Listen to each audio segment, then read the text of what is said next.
Si tu vis en Allemagne et que tu n'as pas cette assurance, c'est un peu comme si tu joues avec le feu. Elle peut te protéger de dommages allant de 50 voire même 100 000 euros et plus encore. En effet, je parle ici de l'assurance responsabilité civile individuelle, encore appelée en Allemagne Haftpflichtversicherung.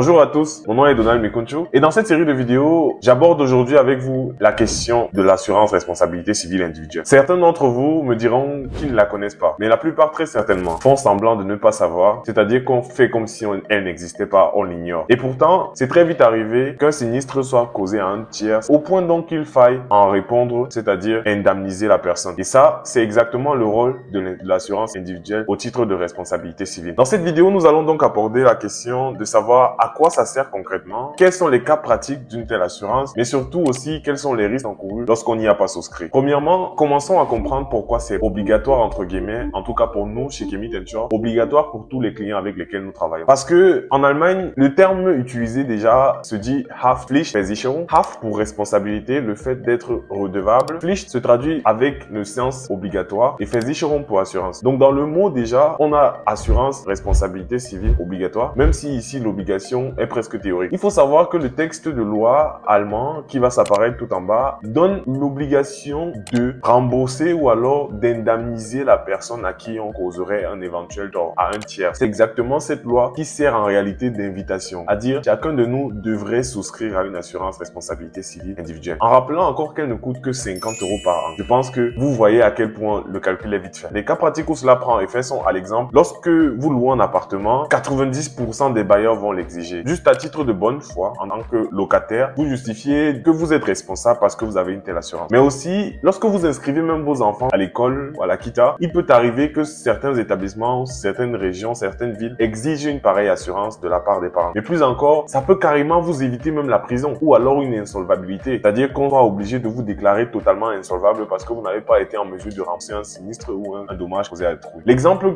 clair que je veux prendre ici est celui d'un frère qui, à Hambourg, a causé une inondation chez son voisin par maladresse. Il s'agissait ici de 30 000 € de dégâts et comme il n'avait pas d'assurance, ça a été très compliqué. Bien sûr que j'ai reçu le coup de fil, mais je ne pouvais rien faire à part présenter mes sincères excuses ou alors mon total désarroi pour lui, quoi. Dans le volet pratique, comment marche l'assurance responsabilité civile individuelle? Premièrement, si tu causes un tort à un tiers, tu casses son téléphone, en tant que fautif, tu dois déclarer le sinistre à ton assureur en lui présentant par mail ou par téléphone la situation comme elle a été vécue. Et à la suite de cela, l'assureur va tout simplement régler le sinistre. Mais sans assurance, vous serez obligé de payer tout vous-même. Éventuellement, si c'est dans certains cas de location, vous pourrez avoir en plus de cela même encore d'autres frais annexes qui viendraient s'ajouter pour l'indemnisation de la personne tierce. Et si vous n'êtes pas en mesure de payer, ça peut aller jusqu'au tribunal, voire même vous créer un casier judiciaire. Donc, chez Chemit, nous proposons des assurances pour des tarifs à partir de 50 € par an et par personne. On peut aussi souscrire à titre de famille. Un service en français pour vous accompagner, comme je le fais déjà ici avec nos vidéos. Mais plus que cela encore, une couverture qui marche aussi bien en Allemagne que dans la zone européenne ou voire même au Cameroun aussi lors de vos déplacements. En général, je tiens à dire qu'il y a certains pièges à éviter lorsqu'on souscrit à l'assurance en responsabilité civile. Il faut savoir que cela ne couvre pas forcément les dégâts locatifs. C'est dans certains cas qu'on a le Mietsachversicherung, mais ce ne sont pas toutes les assurances qui le proposent. Donc vérifiez bien que vous avez cette garantie-là. Si c'est en Allemagne, ça s'appelle Mietsachversicherung. En tout cas, il est aussi possible qu'il refuse de payer sous prétexte que le formulaire a été mal rempli. Donc là encore, avoir un courtier à vos côtés pourrait garantir que vous tirez le meilleur de votre assurance. Le troisième cas qu'on peut avoir, c'est que souvent on ne comprend pas très bien les textes en réalité. On reçoit un contrat qui est écrit de A à Z en allemand et alors c'est peut-être difficile de comprendre les nuances du jargon des assurances. Le moindre contrat fait facilement dans les 15-20 pages. Donc les raisons pour lesquelles vous auriez éventuellement